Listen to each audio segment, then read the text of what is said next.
ਬੱਚਿਆਂ ਨੂੰ, ਬੀਬੀਆਂ ਨੂੰ, ਬੰਦਿਆਂ ਨੂੰ ਬਹੁਤ ਜ਼ਿਆਦਾ ਕਮਜ਼ੋਰੀ ਹੋ ਚੁੱਕੀ ਹੈ।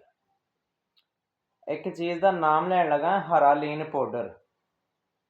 ਠੀਕ ਹੈ, ਹਰਾ ਲੀਨ ਪਾਊਡਰ ਉਹ ਬੱਚਾ ਇਸਤੇਮਾਲ ਕਰ ਸਕਦਾ ਹੈ, ਬੀਬੀ ਇਸਤੇਮਾਲ ਕਰ ਸਕਦੀ, ਬੰਦਾ ਇਸਤੇਮਾਲ ਕਰ ਸਕਦਾ ਹੈ। ਠੀਕ ਹੈ, ਇਹ ਤੁਹਾਨੂੰ ਮੈਡੀਕਲ ਸਟੋਰ ਤੋਂ ਮਿਲ ਜਾਏਗਾ ਤਕਰੀਬਨ 150 ਰੁਪਏ ਦਾ।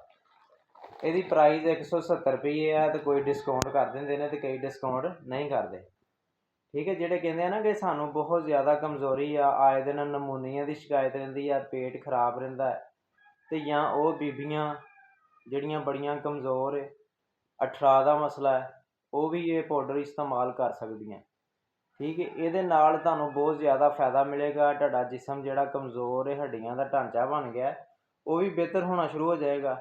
ਅਤੇ ਦੂਸਰੇ ਨੰਬਰ 'ਤੇ ਜਿਹੜੇ ਬੱਚਿਆਂ ਨੂੰ ਨਮੂਨੀਆ, ਹੈਜ਼ਾ ਰਹਿੰਦਾ ਬਹੁਤ ਜ਼ਿਆਦਾ, ਉਹ ਕੀ ਕਹਿੰਦੇ ਆ, ਮੋਸ਼ਨ, ਆਏ ਦਿਨ ਮੋਸ਼ਨ ਦੀ ਸ਼ਿਕਾਇਤ, ਪੇਟ ਖਰਾਬ, ਬੜੀਆਂ ਦਵਾਈਆਂ ਖਵਾਤੀਆਂ ਲੇਕਿਨ ਬੱਚਾ ਸਾਡਾ ਠੀਕ ਨਹੀਂ ਹੁੰਦਾ, ਵੱਡਾ ਬੰਦਾ ਠੀਕ ਨਹੀਂ ਹੁੰਦਾ।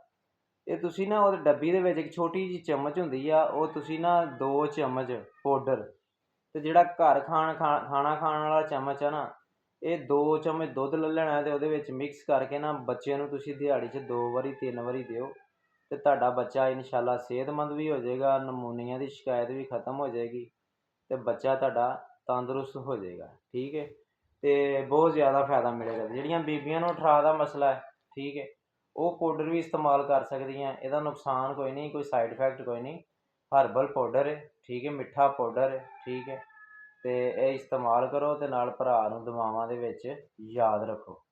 ਹੁਣ ਵੀਡੀਓ ਨੂੰ ਵੀ ਸ਼ੇਅਰ ਕਰ ਦੇਣਾ। ਠੀਕ ਹੈ, ਤਾਂ ਕਿ ਹੋਰ ਵੀ ਕਿਸੇ ਕੋਲ ਵੀਡੀਓ ਜਾਵੇ। ਰਮਜ਼ਾਨ ਦੇ ਵਿੱਚ ਜਿੰਨਾ ਵੀ ਤੁਸੀਂ ਸ਼ੇਅਰ ਕਰੋਗੇ ਤੁਹਾਨੂੰ ਸਵਾਬ ਮਿਲੇਗਾ।